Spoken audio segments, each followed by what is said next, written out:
वरहमतुल्लाहि वबरकातुहू। टुडे जो हमारा टॉपिक है आज, that is what are the factors which is responsible for the growth of nationalism in India. Means वो कौन से फैक्टर्स है, वो कौन से रीजंस है जिसकी वजह से नेशनलिज्म की फीलिंग डेवलप हो गई। कहाँ पे बेटा? हिंदुस्तान में। आपको ये पता होना चाहिए कि सबसे पहले यहाँ पे ब्रिटिशर जो आए थे नियर अबाउट 1600 में, तो वो ट्रेड पर्पज के लिए आए थे। आहिस्ता आहिस्ता उन्होंने हिंदुस्तान पे कब्जा किया, लेकिन जो यहाँ पे ब्रिटिशर्स ने जो पॉलिसीज अपनाई, उन पॉलिसीज के जरिए, उन पॉलिसीज की वजह से जो हिंदुस्तान के लोग थे उन पे बहुत ज्यादा बैड इंपैक्ट पड़ गया। लेकिन फैक्टर्स क्या है, कौन से रीजंस वो है जिसकी वजह से नेशनलिज्म की फीलिंग डेवलप हो गई हिंदुस्तान के लोगों को? वेरियस फैक्टर्स है, डिफरेंट फैक्टर्स है, चाहे हम सोशल फैक्टर की बात करेंगे, इकोनॉमिक फैक्टर या political factors, as well as सबसे जो मेन फैक्टर है जिसकी वजह से नेशनलिज्म की फीलिंग भी डेवलप हुई हिंदुस्तान में, that is the first world war की वजह से। लेकिन फर्स्ट वर्ल्ड वॉर से पहले भी कुछ ऐसे फैक्टर्स थे जिसकी वजह से नेशनलिज्म की फीलिंग अप हुई। आपने सुना होगा या पढ़ा होगा रिवोल्ट 1857, जिसको हम फर्स्ट वॉर ऑफ इंडिपेंडेंस कहते हैं। जब यहाँ पे ब्रिटिशर्स ने रूल स्टार्ट किया तो उन्होंने कुछ ऐसे पॉलिसीज बनाए यहाँ पे जिसकी वजह से जो यहाँ के जो लोगों के सेंटिमेंट्स वो बहुत ज्यादा हर्ट हुई। फॉर एग्जाम्पल, एक पॉलिसी जो पॉलिटिकल पॉलिसी यहाँ पे ब्रिटिशर्स ने बनाई थी, that is the arms act 1878। ये आर्म्स एक्ट क्या था? आर्म्स एक्ट का मतलब ये है, जब ब्रिटिशर्स ने पास किया 1878 में, उस वक्त उन्होंने कहा कि एक हिंदुस्तान का कोई भी पर्सन वेपन या गन या कोई वेपन इस्तेमाल नहीं कर सकता है विदाउट ए लाइसेंस। अगर हिंदुस्तान का मुल्क था, लेकिन हिंदुस्तान को लोगों को इजाजत नहीं था कि कोई वेपन इस्तेमाल करे, कोई गन इस्तेमाल करे यहाँ पे।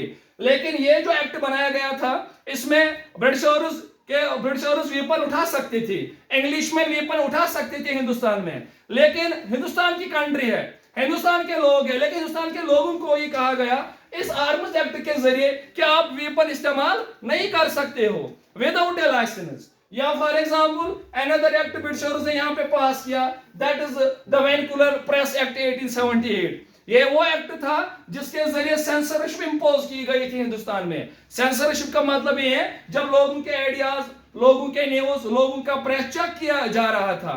तो इस एक्ट के जरिए जो यहाँ पे अगर कोई जो लोकल लैंग्वेजेस में अगर कोई न्यूज़पेपर लिखता था, कोई ब्रिटिशर्स के बारे में कुछ लिखता था, या पॉलिसीज को क्रिटिसाइज कर रहा था कोई, या ब्रिटिशर्स को क्रिटिसाइज कर रहा था कोई, तो उसको उस न्यूज़पेपर को सीज करते थे।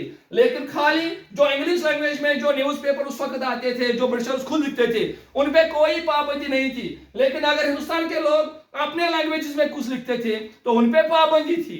That is the vernacular press act. Another act is subsidiary alliance। Subsidiary alliance ये भी पता आपको, मैं कह रहा हूं कि कौन से ऐसे रूल्स थे जिसकी वजह से हिंदुस्तान के लोगों के साथ बहुत ज्यादा ज्यादती हुई, और फिर लोगों ने कहा कि नहीं, हमें अपने पैरों पे खड़ा होना चाहिए, हमें इन ब्रिटिशर्स के खिलाफ उठना चाहिए, हमें लड़ना चाहिए इनके खिलाफ। सब्सिडियरी अलायंस अनदर एक और पॉलिसी बनाई यहाँ पे ब्रिटिशर्स ने। जब इन्होंने मुगल्स या नवाब उसको कहा, जब रूलर उसको कहा, लोकल रूलर जो यहाँ के थे हिंदुस्तान के, उनको कहा कि हम आपको फोर्सेस देंगे। ये याद रखना, क्या देंगे बेटा? फोर्सेस देंगे। उसके बदले आपको उनको तनख्वाह देना पड़ेगा, सैलरी देनी पड़ेगी। अगर आप उनको सैलरी पे करने में फेल हुए तो उसके बदले आपको एक इलाका छोड़ना पड़ेगा, उस पर हम कब्जा करें। जिस तरह अवध या हैदराबाद, वो फिर लेटर और ब्रिटिशर्स के पार्ट बन गई। ये समझना, सब्सिडियरी अलायंस के जरिए मीन्स उनको कहा गया आप अपना फोर्स नहीं रख सकते हो, हम आपको फोर्सेस देंगे, उसके बदले आप क्या दोगे उनको? सैलरी। अगर आप सैलरी नहीं पे, अगर सैलरी दी उनकी है तो उसके बदले आपको इलाका छोड़ना पड़ेगा। अनदर डॉक्ट्रिन ऑफ लेप्सी, ये भी अनदर एक पॉलिसी बनाई गई थी ब्रिटिशर्स के दौर में। ये पॉलिसी क्या थी? इस पॉलिसी के तहत उस वक्त अगर कोई बाप होता था, बादशाह, अगर उसके फॉर एग्जाम्पल कोई बेटा नहीं होता था, खाली बेटी होती थी, तो उसके बदले ये डॉन ऑफ लेप्सी के जरिए ब्रिटिशर्स ने कहा अगर कोई बादशाह है, इसके पास बेटा कोई नहीं है, ओनली बेटी है, तो वो रूल नहीं कर सकती है, वो सीट वैकेंट रहेगी, वो भी ब्रिटिशर्स के अंडर वो एरिया रहेगा। ये समझना, डॉक्ट्रिन ऑफ लेप्सी, फिर से मैं बोल रहा हूं।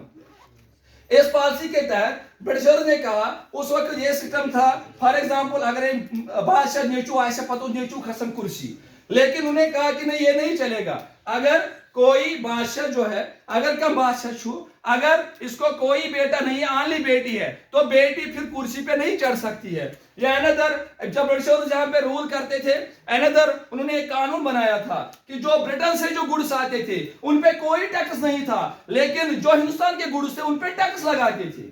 आप देखो कि कितना जुल्म हो रहा था हिंदुस्तान में, हिंदुस्तान के लोगों पे जो ब्रिटिशर्स ने यहाँ पे जुल्म किया। और इतना ही नहीं, अगर आप इकोनॉमिक पॉलिसीज की बात करोगे, यहाँ पे लैंडलॉर्ड्स बहुत ज्यादा रेंट लेते थे, यहाँ टैक्सेस एटसेट्रा। मींस मेरे कहने का मतलब ये है कि बहुत सारे ऐसे कानून थे जो ब्रिटिशर्स ने यहाँ पे बनाए, जिसकी वजह से यहाँ के लोगों के सेंटिमेंट्स हर्ट हुए और लोग वक्तन फवक्तन डिफरेंट बैटल्स हुए, चाहे वो बैटल ऑफ बक्सर है, चाहे वो बैटल ऑफ प्लेसी है, डिफरेंट बैटल्स, या फर्स्ट वॉर ऑफ इंडिपेंडेंस 1857। लेकिन एक ऐसा पीरियड आया, फिर जो मेन टॉपिक पे आ रहे हैं कि वो कौन से फैक्टर्स है जिसकी वजह से नेशनलिज्म की फीलिंग्स अप हुई, नेशनलिज्म की फीलिंग्स राइज हुई यहाँ पे इंडिया में। तो वो सबसे जो मेन फैक्टर रहा, जिस पॉइंट पे, जिस स्टेप पे, जिस डेट पे, जिस साल में नेशनलिज्म की फीलिंग्स अप हुई, that is the first world war.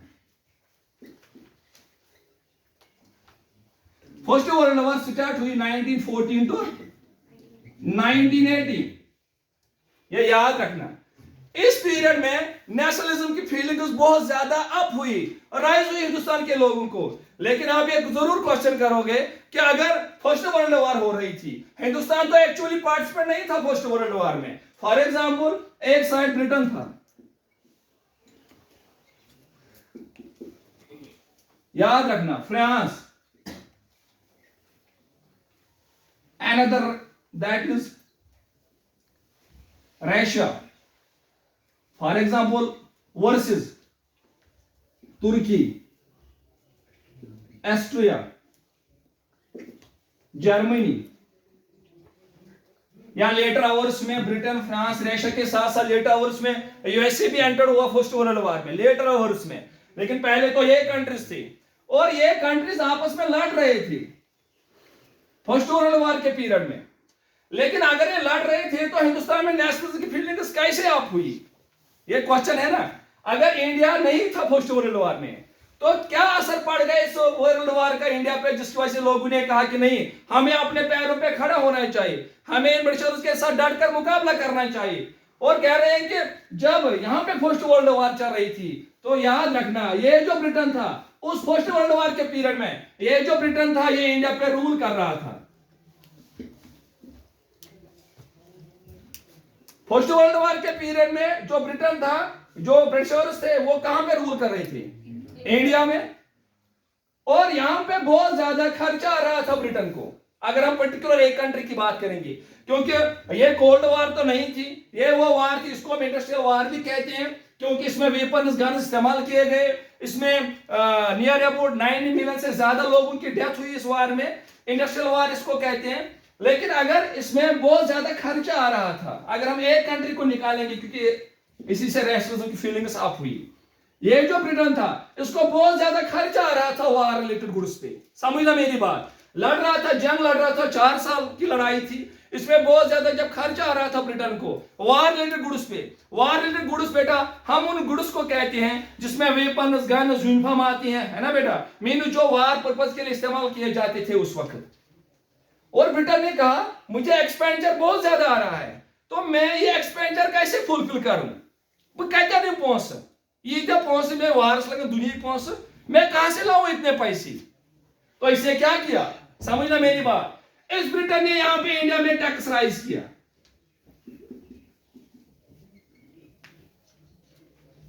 Britain यहां पे लड़ रहा था इन कंट्रीज के साथ, तो यहां पे जब ब्रिटिशर्स को खर्चा ज्यादा आ रहा था, इस एक्सपेंडिचर को फुलफिल करने के लिए ब्रिटेन ने हिंदुस्तान में क्या किया, टैक्स अब किया।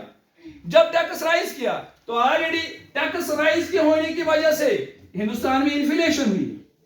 क्या हुई बेटा, what is meant by inflation, when rise in general price level, जब प्राइस के ज्यादा, ठीक था। जब यहां पे ब्रिटिश ने टैक्स लगाया और टैक्स के साथ साथ यहां पे इन्फ्लेशन हुआ, तो यहां के जो हिंदुस्तान के लोग थे, हिंदुस्तान के लोगों ने कहा ना हम वार में है, ना हमें वार के साथ लेना देना है, तो हम टैक्स क्यों देंगे इतना?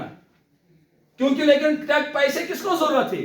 ब्रिटेन को। वॉर रिलेटेड गुड्स पे खर्चा ज्यादा आ रहा था। जब टैक्स राइज किया तो हिंदुस्तान के लोगों का माइंड थोड़ा बहुत खुल गया। इन्होंने कहा कि ना हम वार में है, ना हमें लेना देना है जंग के साथ, तो हम टैक्स पे क्यों करेंगे इतना ज्यादा?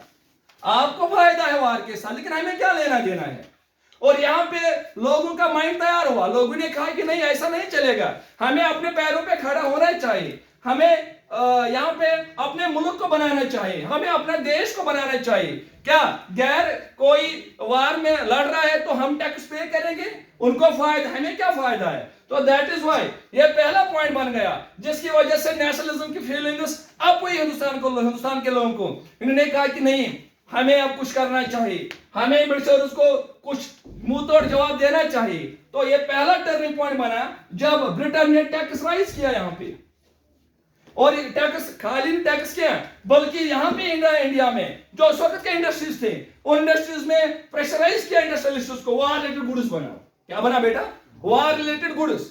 आप जरा गौर करना, Britain actually India direct participant नहीं था इस वार में, लेकिन ब्रिटेन की वजह से ये भी मुसीबत में फंस गई। और इतना ही नहीं, ये पहला टर्निंग पॉइंट बना कि टैक्स या कस्टम बैरियर्स का राइज, कस्टम ड्यूटीज का राइज कहीं ब्रिटेन, कहां पे बेटा? इंडिया में। और दूसरा जो टर्निंग पॉइंट बन गया वो ये, that is the force recruitment.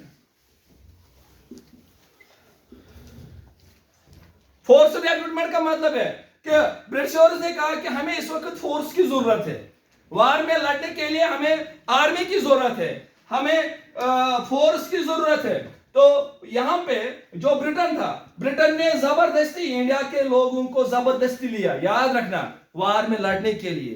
तो लोगों ने कहा हम क्यों जाएंगे वार में, आप तो लड़ रहे हो, हम क्यों जाएंगे? लेकिन जो रूरल एरियाज के लोग थे, और by directly as well indirectly जो ये ब्रिटिशर्स थे, इन्होंने जबरदस्ती लोगों को यहां से लिया। कहां पे बेटा? हिंदुस्तान से। किसके लिए? वार लड़ने के लिए। ये समझना मेरी बात, किसके लिए? वार लड़ने के लिए। तो लोगों ने यहाँ पे भी लोग नाराज हुए, लोगों ने कहा कि नहीं, हम नहीं जाएंगे, लेकिन फोर्स जबरदस्ती लिया गया लोगों को।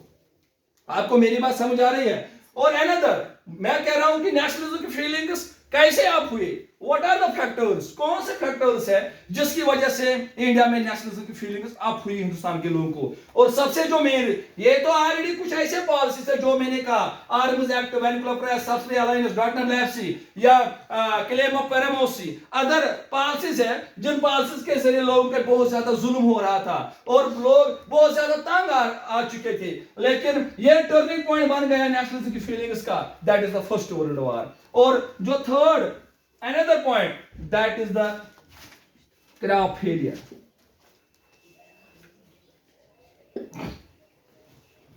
क्रॉप फेलियर का मतलब यह है कि जब फर्स्ट वर्ल्ड वॉर चल रही थी, उस फर्स्ट वर्ल्ड वॉर में हिंदुस्तान का क्रॉप फेल हो गया। कुछ तो कह रहे, हिस्टोरियंस कहते हैं ड्रॉट की वजह से, कुछ तो कह रहे हैं फेमाइन की वजह से। समझना मेरी बात, कुछ कहते हैं ड्रॉट की वजह से, कुछ कहते हैं कि heavy rainfall has to go। means in short we can say that कि बैड हार्वेस्ट या ड्रॉट या अनदर चीज कि क्रॉप को फेल हिंदुस्तान का। और फूड शॉर्टेज हुई हिंदुस्तान में। जब फूड शॉर्टेज हुई बहुत ज्यादा हिंदुस्तान में, तो लोग का सही तंग। लेकिन अब जो क्रॉप निकला था यहां पे हिंदुस्तान में, जरा मेरी तरफ देखो, क्रॉप फेलियर का मसला, जो अब थोड़ा बहुत क्रॉप निकला था हिंदुस्तान में, आगे लोग भूखे प्यासे तुम्हें सारी बच हुए। लेकिन जब क्रॉप थोड़ा बहुत निकला, टू सम एक्सटेंट थोड़ा द्राव, और वो भी ब्रिटिशर्स ने लिया उनके लिए जो वार में लड़ रही थी। समझना मेरी बात, ये अनदर पॉइंट बन गया क्रॉप फेलियर। जब क्रॉप फेलियर हुआ हिंदुस्तान में during the first world war के पीरियड में, दोनों वेरिएंट हुए क्रॉप फेलियर, और क्रॉप फेलियर की वजह से फूड शॉर्टेज हुई। और फूड शॉर्टेज के साथ साथ लोग अब इसी थोड़ा बहुत अपना जिंदगी बसर करते थे। लेकिन अब ब्रिटिशर्स आए, अब ब्रिटेन के ऑलरेडी कॉलोनी थी यहाँ पे, उन्होंने ये क्रॉप भी अपने साथ लिया। अरे आप कहाँ लोगे, आपको नजर नहीं, हम तो वार में लड़ रहे हैं, उनको खाना देना है। तो that is why crop failure another मसला बन गया, जिसकी वजह से नेशनलिज्म की फीलिंग्स अप हुई हिंदुस्तान में। तो लोगों ने कहा कि हम क्या खाएंगे, लेकिन यह मसला था कि ब्रिटेन ने वो खाना अपने साथ लिया। ये अनदर रीजन बन गया, नेशनल फीलिंग्स अप कैंसिल गई। और अनदर एक main reason that is influenza. ठीक है बेटा, इन्फ्लुएंजा का मतलब ये है कि जिसको हम कहते हैं बुखार, ताप खसन तो वसन, मेरे बीमारी फैले फर्स्ट वर्ल्ड वार के पीरियड में। और नियर अबाउट, आप जरा मेरी तरफ देखना, नियर अबाउट जो वार चल रही थी 1914 टू 1918 के पीरियड में, नियर अबाउट 12 to 13 मिलियन लोगों की डेथ हुई हिंदुस्तान में। अगर वार में हिंदुस्तान के लोग वार में नहीं थे, हिंदुस्तान के लोग वार में नहीं थे, ना पार्टिसिपेशन की इस वार में, लेकिन एक तो फोर्स लिया गया जबरदस्ती, और दूसरा यहाँ पे क्रॉप स्टार्वेशन की वजह से, इस इन्फ्लुएंजा बीमारी की वजह से, और नियर अबाउट 12 to 1300 लोगों की डेथ हुई, यार 12 to 13 मिलियन लोगों की डेथ हुई हिंदुस्तान में। अब लोग ये चाहते थे, लोग बोलते थे कि शायद ये वर्ल्ड वॉर खत्म होने के बाद हमारी ये प्रॉब्लम सॉल्व हो जाएंगे, हमारे जो टैक्स का मसला, जो फोर्स रिक्रूट का मसला, जो ये फूड शॉर्टेज का मसला, या टैक्स का मसला, या अनदर कुछ पॉलिसी थे ब्रिटिशर्स के, ये जुल्म खत्म हो जाएगा आफ्टर द वार, वार के बाद जब वर्ल्ड वॉर खत्म हो जाएगी। लेकिन वार के बाद और मसले बढ़ गए, वार के बाद ये मसले हल नहीं हुए हिंदुस्तान में।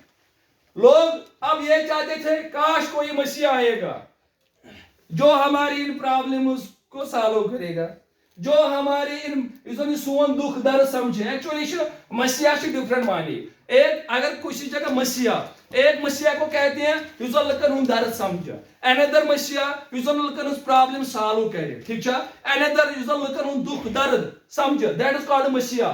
अब लोग कहते थे काश कोई मसीहा आएगा जो हमारी प्रॉब्लम्स को, सारी प्रॉब्लम्स के लिए सॉल्व। कौन से प्रॉब्लम्स? जो मैंने आपको बोले, टैक्स कम, फोर्स रिक्रूट, या अनदर पॉलिसीज थी। अब इसीलिए मैं कह रहा हूं कि वेरियस फैक्टर्स है, कुछ तो पॉलिटिकल फैक्टर्स है, कुछ तो इकोनॉमिक फैक्टर्स है, कुछ तो सोशल फैक्टर्स है, जिन फैक्टर्स की वजह से नेशनलिज्म की फीलिंग्स अप हुई। और जब ये फर्स्ट वर्ल्ड वॉर चल रही थी, समझना मेरी बात, ये जो फर्स्ट वर्ल्ड वॉर चल रही थी, इस पीरियड में एमके गांधी जो था वो साउथ अफ्रीका में था। कहां पे बेटा? साउथ अफ्रीका में, फर्स्ट वर्ल्ड वॉर के पीरियड में। और लोग बोलते थे काश कोई मसीहा आएगा युसानी सानी प्रॉब्लम सॉल्व करे। और इस फर्स्ट वर्ल्ड वॉर मज कत एमके गांधी साउथ अफ्रीका मज। लेकिन जिस पीरियड में साउथ अफ्रीका में, अगर आपने पढ़ा होगा recent class, previous class 9th class, वहां पे साउथ अफ्रीका में रैशनल डिस्क्रिमिनेशन चल रही थी, जात पात की लड़ाई जिसको कहते हैं, between whites and black affiliate system जिसको कहते हैं। एमके गांधी वहां में था फर्स्ट वर्ल्ड वॉर। अब लोग कहते थे काश कोई मसीहा आएगा, लेकिन मसीहा का क्या उस भी साउथ अफ्रीका में लेटर वर्ष में मसीहा बनी हो। तो लेकिन सबसे पहले उस साउथ अफ्रीका की लिटिल बिट स्टोरी है यहाँ पे कि वहां पे रैशनल जात पात की लड़ाई चल रही थी और एमके गांधी उस वक्त वहां पे था। एमके गांधी ने वहां पे एक कंसेप्ट अडॉप्ट किया साउथ अफ्रीका में, जो सबसे पहले वहीं पे बनाया गया, इंप्लीमेंट किया गया, that is the idea of Satyagraha. Idea Satyagraha, Satyagraha, power of truth and the search for truth. ये याद रखना मेरी बात, power of truth and the search for truth. उस